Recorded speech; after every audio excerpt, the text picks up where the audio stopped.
When parents send their children to school, there is an expectation of safety, trust, and protection. Schools are places meant for learning and growing, and the adults who work there are entrusted with enormous responsibilities. This story is shared not to sensationalize, but to raise awareness about how abuse can occur in trusted environments and why listening, vigilance, and accountability matters. Pamela Joan Rogers, later known as Joan Rogers Turner, was an elementary school physical education teacher in Tennessee during the early 2000s. In her professional role, she had direct and regular contact with students and was considered a trusted authority figure within the school system. According to court records and news reportings, Rogers engaged in a sexual relationship with a 13-year-old male student while she was employed as a teacher. The conduct occurred over a period of time and involved repeated sexual attacks.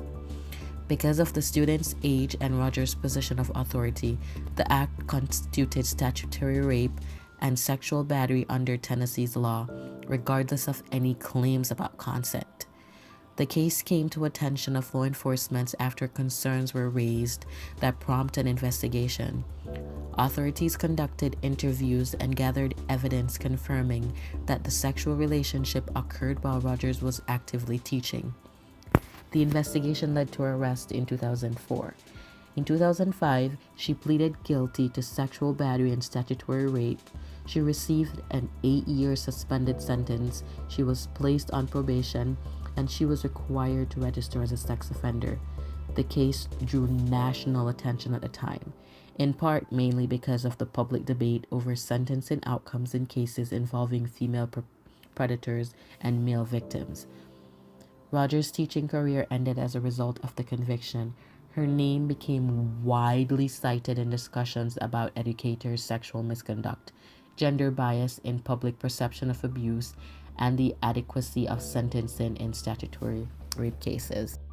While many felt the punishment did not reflect the seriousness of the crime, the conviction legally affirmed the abuse and ended her career. In later years, Roger was involved in additional criminal activities unrelated to the abuse, of course, but this included a federal conviction for participating in a drug smuggling conspiracy involving a prison. This resulted in further prison time and reinforced concerns about ongoing criminal behavior. This case matters because it challenges common misconceptions about abuse. It shows that women can be predators, the abuse can happen in school, and that trusted authority figures can exploit their roles. It also highlights how grooming often involves secrecy, emotional manipulation, and gradual boundary violations rather than immediate violence. The warning signs highlighted by this case includes inappropriate closeness between an adult and a child,